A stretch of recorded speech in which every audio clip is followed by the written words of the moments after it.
Hey Martin, How you doing? I'm good. How are you? Very good, very good.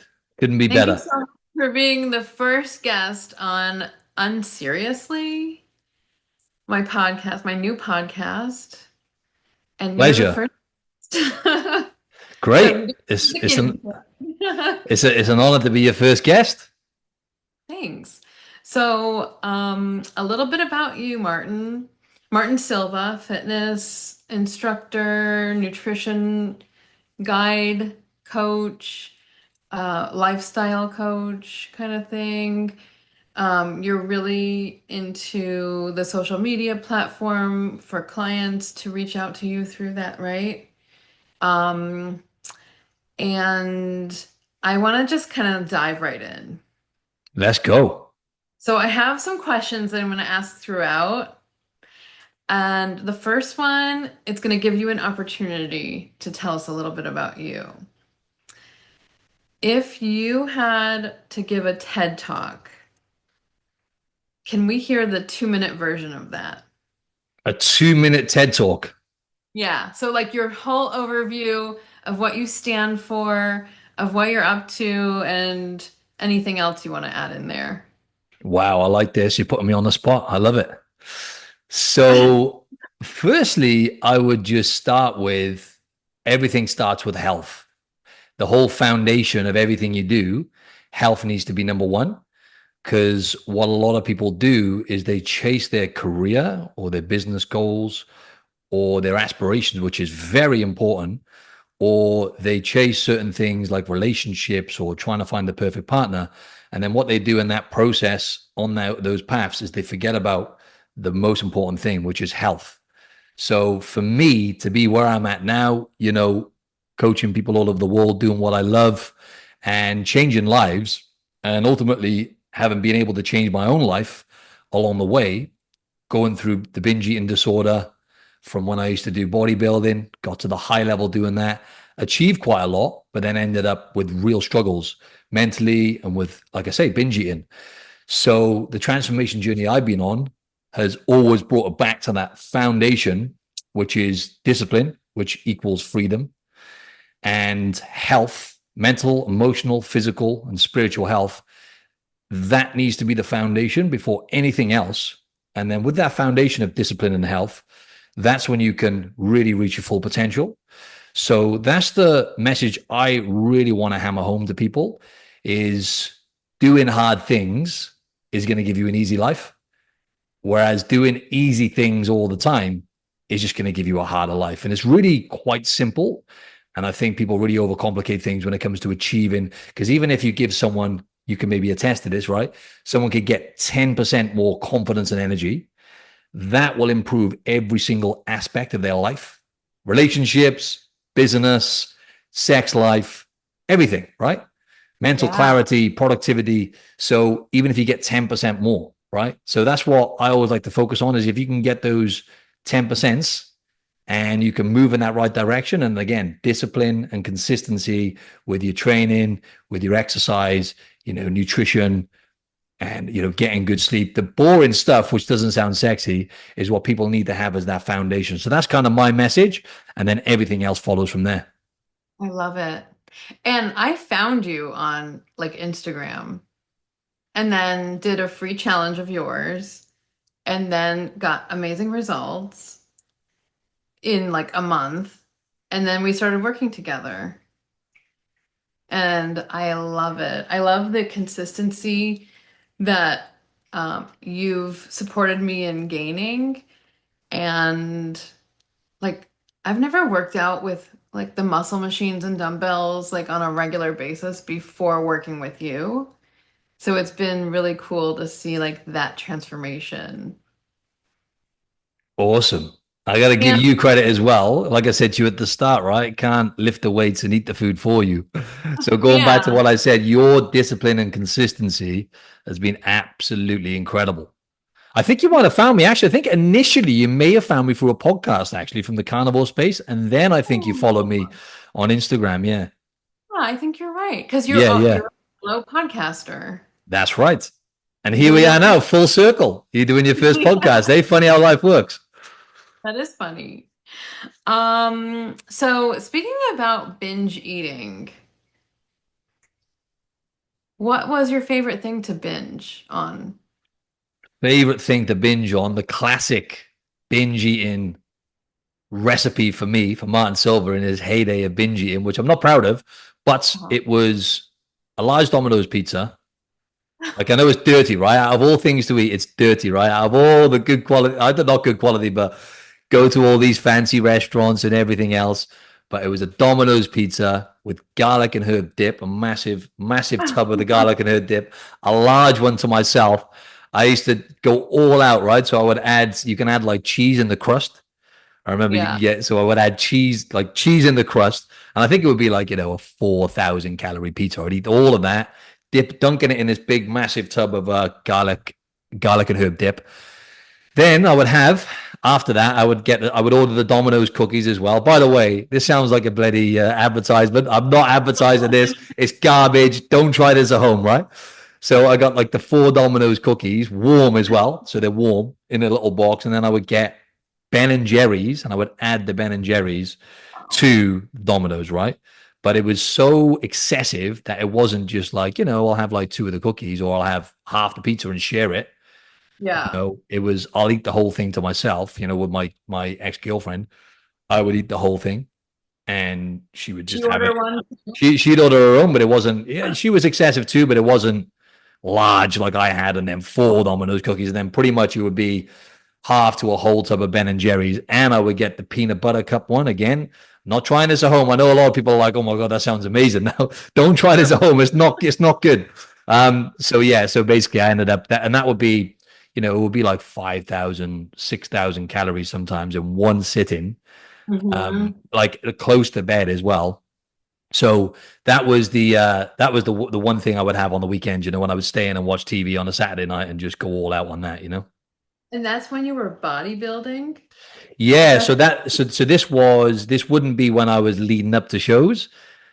I oh would, yeah, I mean, I could probably eat like that, within 4 to 5 months of a show, but it was all triggered. The binge eating stuff was all triggered from bodybuilding. So it mhm. was getting on stage, being overly restrictive, not doing it the right way as well, and not building a good enough foundation really in terms of my relationship with food. And then after you compete, then obviously a lot of stuff happens physiologically, but it's more the psychological element of restricting. And it's kind of the same stuff we always talk about, right?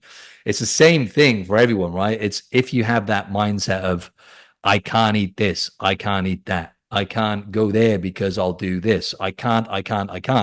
Eventually, you end up with what I call a symptom eruption on the weekends, for example, and you just go absolutely all out. You hit that big shiny red off button, and that's just most people. That's where I was at, but it was the extreme end of that. And that went on for about 18 months to 2 years. And then I managed to start focusing on health, going back to what I was saying at the start, making health the foundation and focusing on how I felt, how I performed, fixing my gut health because of all you can imagine, right? Michelle, eating 6,000 calories before you go to sleep, garbage every weekend is going to have a negative impact, right? Yeah, you're gonna feel that the next day. Oh, yeah. All the Oh, work. yeah. Definitely. It was like a food hangover. You know what I mean? Yeah. Um, so what was the turning point? Turning Like point. where did you realize like, wait, I mean, how old were you at that point? Like in your 20s? Yes, I was 26, 27, I think, around about there. So it was Like like in over 10 years ago, about 10 years ago, a bit longer. okay, yeah, so you're like 37 now. Yep, I forgot to mention you're in Sydney, Australia, that's but you're right. from originally. That's right. So this was back home in my homeland of Wales in the UK, which is where I'm from originally. And just for the audience, I moved to Sydney 8 years ago now. So Australia. Mhm. Yes. That's on my bucket list. Oh, yeah. You got to come down here. If you check out Martin's Instagram, you're gonna see the beach on almost every day. Exactly. That's it. Bondi Beach. It's funny how it looks like that though, but it's not. I went this morning, but it's probably about 2, 3 times a week I make it there. But you know what it's like without going off on a tangent. I always think this on Instagram, it always looks like that person. You know what I mean? Like that person is on the beach. Oh my God, they're living. But it's like that's a little high. Like, and even for me, you know me, I share my vulnerabilities. But even me, it's like you're seeing the highlights. You know what I mean? It's like for the most part. Oh, yeah. You know what I mean? We're all showing the best of, Oh right? yeah. Oh yeah. Because it's too easy to, or well, it's hard to show the real life. It is. Um, so speaking more about food, I have a fun question for you. Go for it. If you had to rely on only gas station food, what would be your strategy for a week? Only gas station food. That's a good question, you know. Like someone here is listening and wants to get healthy, but all they have is like the convenience store. Mm. So, and that's a good point, right? Because people who travel a lot for work, they drive a lot, they might commute a lot, right? And Mm-hmm. they have limited options. So, firstly, if I only had gas station food, right? So there's not, I can't say, you know, because what I would say, firstly, is I would still get ahead of the game somehow. So if I had to travel, I would buy, like when I was in my bodybuilding days, I had one of those coolers, it had shelves in there where I would keep my meals. So I would find a way personally to avoid having to eat those foods all the time. I would find a way because I know how negatively that would impact me eating processed foods all the time, right?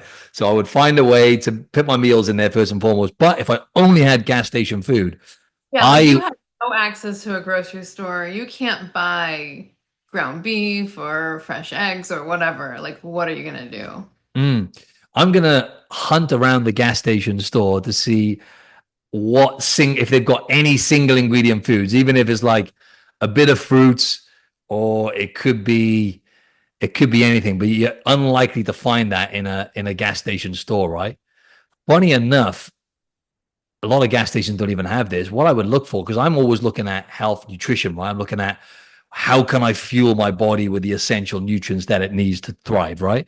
So if I could find milk in a gas station, right, even though it probably wouldn't be ideal on my gut, probably would, all the lactose might be a problem because the quality of the milk is probably not going to be the best in the gas station. But I know if I had full fat milk, not low fat, I know I could get pretty much all the nutrients I need out of that. So I would look for milk first stop, but they probably wouldn't have that. And if they did, they'd probably find a way to process it right and make it like add stuff to it, probably, especially in America. So that's why I would look for number one. If they didn't have that, like you said, I would look for beef jerky of some sort, but then the likelihood is I wouldn't end up having that because they add so much crap to most beef jerkies, right? It's normally maltodextrin and all these chemicals, so it's Yeah. like, but then at least I know I can get some protein in because for the audience, that's what I would be looking at. How can I get a good amount of protein in? Because protein is going to blunt my appetite more than if I'm eating sugar and fats, processed junk food. It's gonna satiate me more, and the salt in there as well. If you get beef jerky, you're gonna get a load of salt and a bit of protein, which the salt can help you hydrate and it's really important. Actually, sodium's an important nutrient. So look for beef jerky. I would look for some milk. Then I would look to see if they had any fruit or any single ingredient foods, like I said. And what else would I look for? I would just make sure I stayed hydrated, of course, and I would just drink plenty of water. And I would try and just minimize the processed foods that I eat from those places and just make sure I'm drinking loads of water. But if that was like every single day for the rest of my life, I only have gas station food, it would literally be milk, it'd be beef jerky, it'd be let me find some fruits. And that's pretty much all I would go for. And if I didn't have option to those, then I guess it would just come down to a point of you need to sustain life, right? You need some force, some form of calories and energy to actually Yeah. be able to live. So if we got down to that point, then I would just go, okay, well, I'm just gonna have to, pick my battles and just see what I can do to stay alive. You know what I mean? Yeah. Maybe hard-boiled eggs. You might find Hard boiled eggs. eggs. Yeah, I was thinking that, but I've never seen them in any gas station. But they would have in some. So that's a good point. I would definitely look for eggs. Eggs would come. Eggs would come even before or be come before milk. No, I'd probably be on the same level as milk. If I could get eggs and milk, Michelle, I'd be sorted. Oh my I would go. I God. would go back to that gas station every day, and I would get 12 boiled eggs, three liters of milk. I'll be done every day. All right. Yeah, Okay. winning. Good to know. And just for the Um, audience as well, right? Just a little nugget on that one as well. So if you can like red meat and milk, if you just ate those two foods and even one of those two foods, like grass-fed beef, ideally, you wouldn't get a nutrient deficiency. I'm not saying the audience should try that, but that goes to show how powerful milk and grass-fed beef is. And then third place to that would be eggs because you get all the multivitamins. It's like the perfect multivitamin, an egg yolk, and then protein and stuff. But anyway, moving on. okay, I have one more food question before Hit we me. move on. Hit me with as many food questions as you want. Okay. Have you ever had a fight in your life based on food opinions?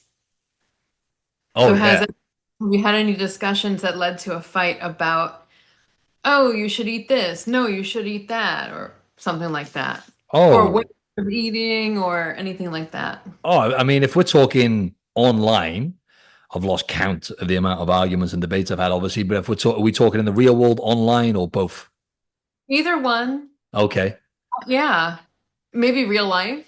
Yeah, Like real people. life, because online is not real. That's the interesting thing in it, because it's funny when people say stuff. Like I had it on YouTube the other day. Someone said something. They said something like, "You don't know what you're talking about." Blah blah blah. X, Y, and Z. Right? They were very extreme carnivore. You know how it goes with the Yeah. diets. So dogmatic that it's basically like a religion, right?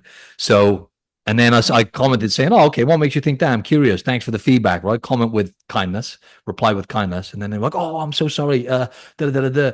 I don't know what it is. They think that you're not a real person or something. It's like I'm actually a person over here. You know what I'm saying? So, like in real life, they would never come up to you. Imagine someone walked up to you in the street, right, and they were like, "I hate what you were." They just wouldn't do it in person. It's very unlikely. They could do it, but I've never had it in real life. I was vegan for 10 years. Yeah, I know. I've had experiences like even family members or friends like, but how are you getting your nutrients? Like if you're not eating meat or dairy or whatever else. But then on the flip side, they say the same thing because I did try carnivore for about a month, like fully, and they would say the same things. And it's like, how about you do you? Of course. Yeah, and that's a You good know? point. You're going to get pushback, and I'm going to go into the answer for that now. But that's a Yeah. really, really interesting point because it's challenging, right? And you would have faced a lot of that's one of the biggest challenges is the pushback you get in your social environment, right? And the peer pressure and the social influence of maybe other people eating a certain way. And a lot of those people, when they're saying that now, a lot of them might be close family members. They do want the best for you. A lot of the times it's coming from a good place, but a lot of times it's not. It's people projecting how they feel about themselves. Maybe they're, lacking discipline, or maybe they're not where they want to be with food choices. They see you on this path, and then they'll say, "Oh, you sure this? Oh, come on, have some of it." And they want to kind of make themselves feel better, right? That's what humans have this weird thing, don't they, where they do that. Maybe with alcohol too. Like it's so weird if you don't drink, to a lot of people. I'm not a big drinker. I'll have like two drinks a year, maybe. I don't know about you, but Mm. do you drink often? No, I'm the well. I probably have on average more than two a year, but no, I really drink. Really, I'm just drinking less and less, basically. So, a few times a year, really, But do on you ever give average. that like a second look? Like if you're with a group of people and you're not ordering a drink? I mean, maybe the people you're hanging out with Mm. are on that level too of non-drinking and You health-wise. hit the nail on the head. You answered my question. Yeah, that's what I was going to I say. I was know. thinking about that, and I'm like, yeah, I just don't put myself in those environments anymore. But that's a tricky one for a lot of people because their circle, or their close friends, or whatever. Let's be honest. Most people drink every single weekend, right? And most people actually drink, have a drink each night, or whatever. Or a lot of people do. So it's a big part of I don't culture. really But judge it, but yeah. Yeah, no, exactly. That's it. And that's fine. And that's like that, it's as long as you're doing things in moderation, right? I'm for it, by the way. When it comes to alcohol, I'm not the person who's like, it's poison, you should avoid it at all costs. Because I would actually argue that it can be socially cleansing, right? Yes, it's never going to be, we all know it's never going to be good for you. There's never any benefits from drinking alcohol physically and for your health. But for your social life, sometimes, if you can do it in moderation and you're not abusing it, I would argue it can be a good tool. You know what I mean? It can be because it can relax you, it can make you whatever. But to your point, then it's a real challenge if you're in that environment, right? And people are trying to, oh, come on, have a drink, have a shot, and they're literally trying to force it on you.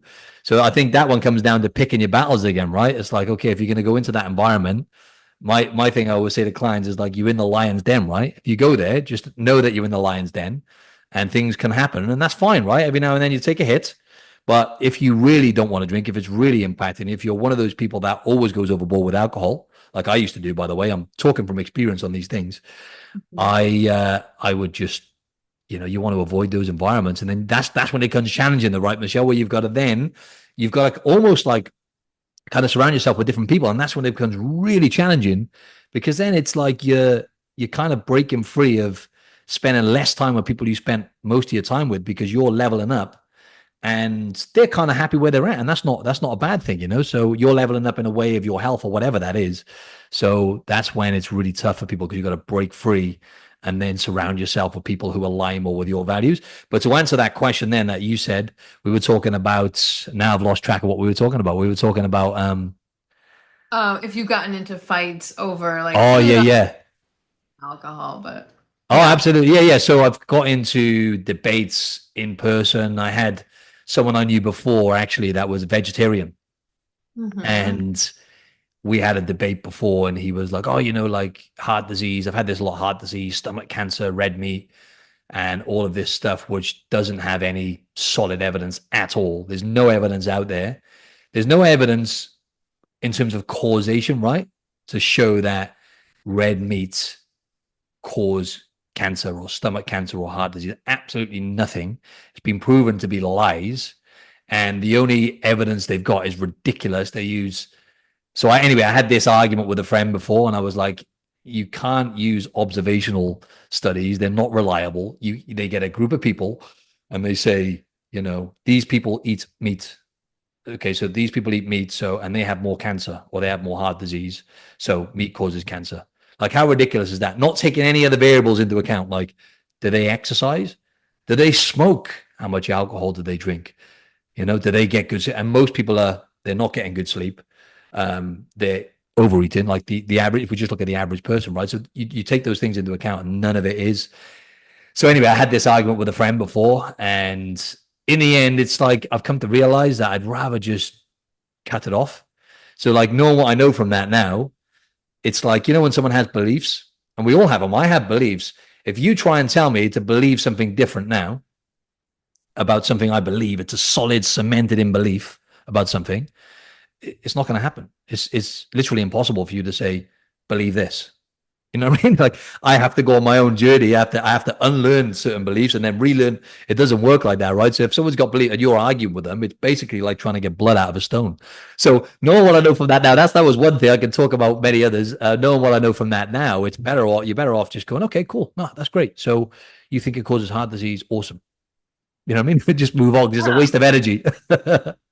If it's on a I podcast, I love having debates. So if it's a proper debate with a open-minded person who is open-minded, they can have a debate without getting their emotions into it, getting too attached to their beliefs. So you can kind of go back and forth and then move on. But when it's an emotional debate with someone who's like, like they're vegetarian, which is fine, like each to their own if it's working for you. But yeah, you're going to go around in circles. Well, and it seems like people's beliefs are like so ingrained in them that if you challenge it, they will attack and they will take it personally. Like as if you are personally attacking them for what they're doing, and vice versa. You know what I mean? Mm, definitely. I experienced that. So during my 10 years of being vegan, for part of the time I had a bakery and everything was vegan. And it was like healthier baked goods. Like I did a lot of gluten-free stuff and like more natural ingredients and less sugar, like used more natural sugars like maple syrup or um, cane sugar sometimes, but quality ingredients, healthier choices for desserts. And then I closed the bakery when my heart was no longer in it. And I went on this carnivore journey and I posted about it like on my own personal Facebook or Instagram, not the bakeries ones. And I was getting backlash. Like, how dare she pose with a burger? Like, personally attacking them. Wow. And like it was like 70% attack on me as a person and as a vegan or ex-vegan. How dare I? And about 30% was like, she can do whatever she wants. She chose a different lifestyle now. Like, but people get so attached to what they believe, is what I'm saying. 100%. 100%, which is so tribal, right? It's a crazy, it makes sense, right? Go back to hunter gatherers and all that stuff. We needed to be tribal, right? We need each other to survive. But when you look at it now in the modern era with the internet world in particular, right? Like to your point, it's actually crazy. But that doesn't surprise me. That was a 70-30 split, right? Because, that kind of makes sense because people get so attached to that and they have their own belief and they look at things one way, going back to what I said, right? With nutrition and diet culture, whatever you want to call it, it literally is like a religion because people get into that one camp and they're like, this is my camp, like it's life or death, right? So it's some sort of primal thing we have going on there. But then it comes down to the individual then, though, right? Let's be honest. Like we can only give people so much grace. It's self-awareness. Because I know if it's you or I, we're going to be, let's be honest, not to say we're better than anyone else, but we're going to be in the 30% because we're more self-aware to look Right. at someone and go, okay, they had this thing, and now they're doing this other thing because they think that's better for them. Good on them. You know what I mean? To be in the 70%, I like personally, I just think you're lacking self-awareness. I think that's a lot of it. Mm, Or like thinking that they are better than anyone else and mm. their choices are better than anyone else. That's it. But what are you gonna do? Let them, right? To quote, Exactly. to quote Mel Robbins, let them. Exactly. You got to let them keep sipping on their hate juice. But no, that's a good point as well. And I don't want to come from a place where it's uncompassion, if that's even a word, where I'm lacking compassion, because I've come to look at things now from a standpoint of like Gary Vaynerchuk. You know Gary Vaynerchuk, Gary Oh V. yeah. Yeah, like his thing. I read one of his books, and what he always talks about is like when people are hating, just step back and you gotta look at it from a place of compassion. Like for someone to take time out of their day and to hate or put a negative comment or say something negative about you eating the burger instead of doing what you did before, they've got to be hurting inside or they've got to be having some sort of thing they don't like about themselves or projecting some sort of insecurity. You know what I mean? So now I've learned to look and go, okay, that person must be hurting. You know what I mean? In some way. Yeah, and that's one of the things I've been working on, like being compassionate and uh and that's a difficult thing for me to step into their shoes and see like how are they It's really really? hard. It's really hard. And sorry to go off on a tangent, right? But I mean, that's it's all okay. it's all linking together because you said earlier about not taking it personal. And I just want to say for the audience, because I always talk about this book, the Four Agreements. Yes. You've read or listened to that, haven't you? I Read think you it. mentioned. Yeah, I've yeah, read it. Yeah. yeah. There we go. Let's see. Let's see if we can name Oh yeah, we had this chat, didn't we, last time on the call? Yeah, yeah, of course we did. I was thinking, who did I talk to about this? I felt like it's Yeah. you. Okay. So doing our best, Always do your being best. always do our best, being impeccable with our words. hmm And Help me out. it's the one you talked on just then, right? You said about taking it personal. So don't take it personal. So That don't one is take it very personal. hard because it came to my mind then. Don't take it personal when you just said you're working more on the compassion piece. But once someone says something to you, right? Like literally, like imagine someone says to you like something really horrible, right? Like you're a dickhead. I hate you, right? Sorry about that. That wasn't too bad language, was it for the No, pod? Like no, no, no, no. If someone you're says allowed that, to pause. You can say whatever. good luck not taking that personal. You know what I'm saying? But that's what it is. It's anything, right? Because if someone says that you're a dickhead, I hate you. Really, deep down, it's something that's probably happened in their past or blah blah blah, subconscious mind. Something's happened there for them to project that onto you, right? You've done something or said something that's triggered off something. Don't take it personal. Good luck, though. It's hard, right? And I'm Yeah. working on that one. That one's tough, isn't it? What's the last one then? The fourth one. What is the last one? Don't take it personal. Be impeccable with your word. Always do your best. Um, don't make Um, assumptions. Don't make assumptions. oh yeah, assumptions. That's a tough one That's as well. That's one. I think that's probably the hardest one. That one, and don't take it personal. I think. yeah, How yeah. would you explain to the audience like don't make assumptions, or give me an example of something you've done? You don't have to go personal, where you've made an Oh, assumption and you've got your wires crossed and put yourself into a bit of a emotional state, right? From making an assumption, we all do it. um, well, I could make an assumption about anyone any day. It's a real easy thing for me to jump to an assumption about someone and then instead taking a step back and seeing like, okay, it kind of goes along with the compassion piece. Why are they acting like this way? What is making them do this? Like, what from their past experience has led them to this way of living for them and what they say and how they act every day, what's led up to that. And it's really easy to make an assumption, oh, he's just a jerk, or he just doesn't give a shit about anyone but himself. But why? Mm. I don't know. No, I that's would spot on. Yeah, it is. assumption like don't make assumptions. Just trying to step into their shoes, see what's going on with them and why are they like that, to kind of get a better understanding of them as a person. Definitely. Yeah, I love that. And when someone says something where they've said something, but there is the intent of what people say. I think that's what we all mess up with. I think that's the biggest thing. We all say stuff because we have a way of communicating. We are our own person, and we'll say something, but our intent is not how the other person has perceived it, right? So then it's Mhm. like you say something, and then they automatically make an assumption that you're saying something personal to them. Going back to the other agreement, it can get a bit of a mess with humans, can't it? Bloody hell, when I think Yeah. about it. So we can go back to let's just do our best. Yeah, exactly. And then what was the other one? Yeah, let's go back to doing your best and just stay impeccable to your word. You know what I mean? Yeah. Like a Do like a what we say cycle. we're gonna do, and if we say we're going to the gym, we go to the gym tomorrow morning.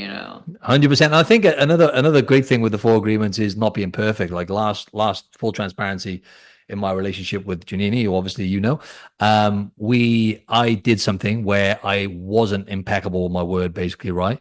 And I think we can take these things far where we read the four agreements and we go, right, I got to be perfect with everyone, right? And you can relate that to fitness as well, right? Right, I got to get to the gym 4 times, hit my protein every single day, eat whole foods every day, get 8 hours sleep every day. That's what most people do. And it's kind of like the all or nothing. And then if they miss a workout, they feel like a failure. But it's like We'll what eat you've a done bag there. of Easter candy. Exactly. That's it. But I did it myself. I'm like, as a man, you need to be the inner critic popped up. You need to be impeccable. And I'm like, no, hang on a minute. Like in the situation, I did the best I could going back to the thing. Well, I did my best. I probably could have done better, right? I'm not gonna lie. I probably could have done better as well. But I actually still tried with the situation I had, but I should have been more solid with my word. You know what I mean? On like a little what I look at is like a small thing, but it was like it wasn't bang on. But then you can easily go, you should be impeccable with your word. You need to be perfect. But the reality is, you're gonna fall out of line of these things, and you are never going to be perfect. But then it's catching yourself and going back to the awareness and going, okay, yeah, I could have done better with that. That's not going to happen again. Or I'm going to do my best for that not to happen again. Yeah, definitely. I mean, we could talk forever on the four agreements, I feel like. But I want to kind of shift gears. Something that I'm interested in knowing about you is what does your morning routine look like? Morning routine. Yeah, if you have one. Yeah. So for me, it's quite simple, really. At the moment, for example, I'll go to the gym like 3 times. So on 3 days, let's say Monday, Wednesday, Friday, I literally just get up. First thing I do every morning, drink a liter of water, basically. I'll drink a whole liter because, you want to drink ideally like a liter within the first hour of waking, ideally to kind of replenish and rehydrate after, sleeping for 7, 8 hours. So I'll do that. And then I will just get ready. and go to the gym. Basically, I have my gym kit ready from the night before, so it's ready to go. No excuses, no barriers. Put the gym kit on, and I'll walk to the gym on the way there. I'll get a double espresso, and then I'll go and lift some weights. And then after that, I'll grab another coffee and get to work. Very simple, right? It's not, like a lot of people, like, I journal for 20 minutes, I meditate for 20 minutes, I go to the gym, I do some grounding. You know what I'm saying? Like you see these things online, but it's like, that's like a 4 hour morning routine. How the hell do they do that? They get up at 3 a.m. So mine's not too extreme. So I'll probably get up on average around about, say, 6:30 a.m. So yeah, that's what I'll do. And on the other days, I will just basically get up, same thing really, but instead of going to the gym like this morning, walk to the beach, to Bondi Beach, uh, 30-minute walk, 25-minute walk, go there, do a quick workout, but only 15 minutes using bands and stuff, just a quick workout, go for a quick swim, have my coffee, and then basically get to work. So I get sunlight as well. I make sure I get outside and get sunlight. So when I walk into the gym, make sure I stay outside. I try and get like 10 minutes, 5-10 minutes before I get into the gym, because that's really, really important. One of the most important things for your sleep and your circadian rhythm is getting sunlight or daylight, even if you haven't got sun in the morning. So, and that really is pretty much it. I'm trying to think if there's anything else I add onto that routine. I do my best. What I try not to do in the mornings is I don't go on my phone and check things. Sometimes I'll check the odd thing, but I do my best most of the time not to look at. I don't go on social media. I might check the odd email, but I do my best to just minimize what I'm doing on the phone before I train, other than getting my music or my podcast ready for the gym, because that makes a big difference. I notice I'm more distracted if I go on my phone before I train or before I do something for myself, self-care wise, even if it's going for a walk or for a swim, whatever. Then I notice I'm in more of a distracted state for the rest of the day and more reactive, not as calm, not as clear headed. And this is something which I think I always hammer this home to clients, as you know, right? In the nighttime, coming away from that phone, because I've tried and tested it so much, I know the impact that I have, and it's so subtle. The distractions we have. I think the average person, we pick our phone up like hundreds of times each day to look at it. It's a major distraction, right? The average person can only focus on one task for 2 minutes. I think it's 2 minutes on average. The amount of time, maybe 3 minutes, that someone can focus. The average time people focus on one task before they pick their phone up and get distracted. So it really helps, and that's kind of my morning routine in a nutshell. Okay, awesome. Well, when you said that you don't look at social media, so like at the gym, those 90 seconds in between sets, I'll be checking Facebook and being like, what's new on Facebook for like those 90 seconds? Are you saying that that is something to avoid? The night set. Oh, I got it. I got it. Yeah. So when you're in the app, right, and you're doing your workout from the program, you'll look and you've got your 90 seconds and you'll go on like Facebook. Yeah. Yeah. Yeah. That's what To- most people do. Yeah. This is a really good point, Michelle, right? So not getting distracted when you train. And that's to my point, right? So I notice if I'm on my phone, so that's another reason why I like to train in the morning, because it's the first decision I make pretty much. I go to Mhm. the gym and then it sets the standard for the rest of the day. Whereas I know if I was working, I went later in the day and I'd had that time to work and build that stress up and have stuff on my mind, I'm likely to be doing what most people do and like checking my phone in between sets. And sometimes I'll do that. I'm not perfect, but for the most part, I don't check it. And I'm telling you, if you can do that, it makes a massive difference to like the quality of your workout. But also just therapy, right? It's like therapy, and it's your time. Then it's almost like I've got that 1 hour in the gym where I'm doing just what I want to do. I'm listening to this simple, right? Listening to a podcast, some music, lifting some weights, getting my endorphin fix. And it's like therapy then, Whereas if you're getting distracted in between your set looking at Facebook, it's not the same. I sometimes talk to friends on the phone while I'm at the gym, and it's kind of like a podcast, but interactive. No, I don't know. It's No, but fun. it's Is it fun, more? yeah. Yeah, yeah, yeah. No, that's okay. That's cool. I see people doing that. I mean, that's totally fine to do, right? Because you need to be nourishing those relationships and stuff like that as well. And when you're in a good state of mind when you're in the gym as well, right? So it's a good time to have a chat. But at the same time, if you can set yourself now, hold you accountable now on your podcast, set yourself a challenge of like, right, okay, at least one or two of these sessions per week to start with. I'm going to go in there and just boom, no distractions at all, no call, no social media, put your Okay. phone. You can get if you download a podcast or you download the music that you're going to listen to. Put your phone on airplane mode. Ooh, that's a good idea. Oh yeah, if the gym's got what is it? Gym got Wi-Fi though. If it has, it'll go onto the Wi-Fi and then you'll still have access. Yeah, they do. But yeah, I easily get distracted. Mm. But I have noticed that if I work out first thing in the morning, I do make better choices throughout the day, like food wise. And if I work out in the evening, it's so much harder to get a good workout, Mm. you know, I'm the because same. I'm tired Mm. from 100%. the day. You're tired and then you've got to time your meal before training and stuff. And you're thinking about all day, your whole day's kind of revolving around that session, right? Just at the back of your mind, then it like, you got to train later. You got to train later. Got to do this. You got Or to do you're that. like, or you're dreading it. Like, ugh. Exactly. Yeah, 100%. And it gets busy. And on top of that, the gym gets super busy as well, right? Yeah. Yeah. I love it going in the morning. It's just so much easier. I get a better workout and then I feel better the rest of the day. And even on days that I like the rest days that I'm not in the gym, just feels a lot better Mm. when there's that consistency that I've never had in my life. That's awesome. Hats off to you. But that's another thing though as well. I'm gonna give you just quick credit on that as well. Go into the gym environment, right? That was new to you at the start of the program, right? So to actually, I know you've Muscle, been, yeah, yeah. for muscle gain, yeah, lifting weights, right? Yeah, that's the point I want to make. Going in and lifting weights, right? Yeah. It's new to It was you, and like it mostly men in the exactly. That's right. and especially when you're not used to knowing like how to use the dumbbells or how much weight should I be using, and some of the machines and But you went there and you got it done, right? So because people make excuses for that as well, right? And yeah, I know you got to be careful what you're doing in the gym, and you got to have a rough idea and some sort of game plan. But people make excuses and they place barriers. But I don't know this. I can't tell you how many times like people procrastinate so much on their health. Like it's crazy. They'll say so many different things and they'll tell themselves these stories, and like again, compassion, right? I know it's hard, but just going back to the morning routine, for example, it can get overwhelming for people. So that's why it's so simple, right? I get up, I go to the gym, basically, right? That's the start of my day. And then the rest of the yeah. day is kind of easier from there. But you can just go for a walk, right? Get up and just move. A lot of people, they don't even do that, right? Because they get up, the phone distracts you. They're lying. Most people, they have the phone in the bedroom, right? As we know, go on the phone, scroll in, emails, check, boom, boom, boom. You've already then putting yourself, you're already waking up with your cortisol levels high and a bit of a stress state. Now you've just elevated that through the roof.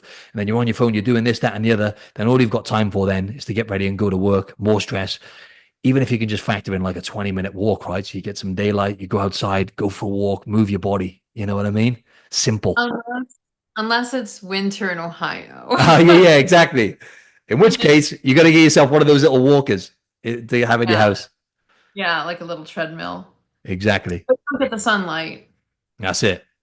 And even if it is winter, as long as it's not raining, wrap up warm. You know what I'm saying? Get out there. What would you say to like women who are like, but I'm embarrassed because I don't know how to do the machine, like use the machines properly, and I don't want to look stupid in the gym, and like, or in a weird position. I have a friend who's like, she calls it butt stuff, like the butt exercises, and she does not like to go to the gym to do that because she feels like out of place or like people are looking at her and like in weird contortions of her body and doesn't feel comfortable. What do you say to someone I'm like that? really glad you brought this up for females in particular, because this is one of the biggest battles I've actually had in the past. The kind of person that I train now normally has good experience with the gym, to be honest. But even then, some of them work out from home and stuff, right? So the going into the gym is for females in particular is a really, really out of their comfort zone. So what I would say is, firstly, you don't have to go to a gym, right? Depending on which level you're at. Like you went straight into the deep end, right? You were like, I'm going all guns blazing. I'm not playing games here. You know what I'm saying? You went straight into the 3 week challenge, intense workouts. I know you were doing them from home. And then it was like, right now I want that net. You were going all in, right? And that's Mhm. great. But a lot of people, going all in like that is it's really challenging to sustain what they're doing when they go full throttle like that. So really, I would just say, firstly, you can do what you need to do at home. Depending on what level you're at, you can get great results just using your own body weights, maybe some bands, some rubber bands to add a bit more resistance. And look, if you got any dumbbells on top of that, you know, adjustable dumbbells, maybe that go up to 10, up to in American, maybe like 20, 40 pounds. Just simple. That's like extra. But even your own body weight and bands, you can get great results doing strength stuff at home. What I've found is it's harder for people to stay disciplined at home, though. I think that environment, it's not the same for consistency from what I've seen. So, like, sometimes go into the gym, or if you've got a membership at a gym, it Mhm. adds to your commitment level then, because number one, you're paying. And number two, it's almost like the ritual of just going. It's like Yeah. going to the gym, having your caffeine before. People kind of enjoy that ritual. So I would say then you can do what you need to do at home. Get yourself some basic equipment. If it's a definite no for you, you don't have to go to the gym. But if you want to, maybe get to that next level and have more, equipment that's going to help you get the results, then it's just starting slow. And it's just understanding that we're all in our own heads, right? So everyone is basically walking around with their own problems. No one cares really what you're doing in the gym. Yeah. And once you get into the rhythm, like Michelle, right? You get into the rhythm of lifting weights and strength and you see results, it gets super addictive then, right? So you get over that barrier because then it becomes like a trade-off, right? Then it's like, I'm getting these amazing results. I feel great. Yeah, okay, I'm maybe self-conscious in the gym. I've had women say in the past, I don't like looking at myself in the mirror in the gym, and I feel like really self conscious. But once you get that momentum and you start slow, and I think having some structure though as well. So you've got like some sort of plan to follow, then it's like, right, I can tick the boxes and I'm making the most of my time in the gym, right? If you feel uncomfortable going, you want to be making the most of it. And once you get that momentum, you'll never look back. But start at home, start basic. If it's a no for you, you can do what you need to do at home with bands, your own body weights, and then if you get some dumbbells, that's it. You don't need much. Okay. Yeah, after like a couple, like even a month into working out with your training program, I was starting to question like, are these mirrors thinning mirrors or are they showing how I actually look? And I realized that they show how I actually looked, but I was I remember you saying that. losing like some width and my measurements were going down. And to see like the physical shape of me change, like that was really cool to see. I remember you saying that to me because I'd never heard that before. Someone say that about the mirrors, or well, female in particular. So that was awesome, right? That's a big win. Yeah, definitely. Um, so we're gonna wrap it up soon, but I have one more question for you. But I want to thank you so much for being on my first episode of UnSeriously. Um, And like, I'm not an expert in fitness or nutrition, but I've learned a lot from you and just my whole journey until this point. Um, so if you were an expert in something else, like something completely useless, what is it? Like An something in expert. your life, what else are you an expert in that maybe it's completely useless for your life, but you like know it like the back of your hand? All right. So when you say expert, you mean it could be anything at all and something that you're kind of passionate about as well, is it? But it's not really something you can make it. In what way do you mean? So, Any interpretation of the question that you okay, want. all good. So where I would go with this then, I wouldn't say expert, but what I would say is I'm quite well versed when it comes to like rap and hip hop, believe it or not. So Okay. I grew up listening to like Tupac. I got obsessed with Tupac when I was like 14 to the point where I was like learning every lyric. I think I was like 13. Then Eminem obviously came on the scene, right? All these American rappers, of course, that they were the biggest rappers back then. Yeah, and then Eminem and then Dr. Dre's album, and I just got absolutely hooked. And even to this day now, 90% of the music I listen to, probably even more, probably all of it, to be honest, is hip hop and rap. And I know a lot about hip hop and rap. But like if you put me next to someone now of like some real hip hop expert who has like a podcast in America or something, you'd probably say, you ain't no expert. What are you talking about? You don't know anything. But for me, I feel like a bit of an expert. I feel like I can have a deep conversation with people and go deep on like the history and where the rapper's from. Again, rap most of the songs. You know what I'm saying? Don't make me rap on air, please. Don't You're make me like, rap. great. Can you rap just like, one verse? No, we're not going there. But you can even see the books in the background, right? You got Fat Joe, the rapper there. You know what I Oh mean? yeah. We got Wretch 32 as well. He's a rapper from the UK. So yeah, pretty Right. obsessed. Okay, that's Yeah. cool. So it like really helped you in your 50 development. Cent. Yeah, yeah. Right. Yeah, yeah. So it's really helped me in my development. And I think it's more just the music. I love the music, right? I love everything about it, from the beats to the storytelling.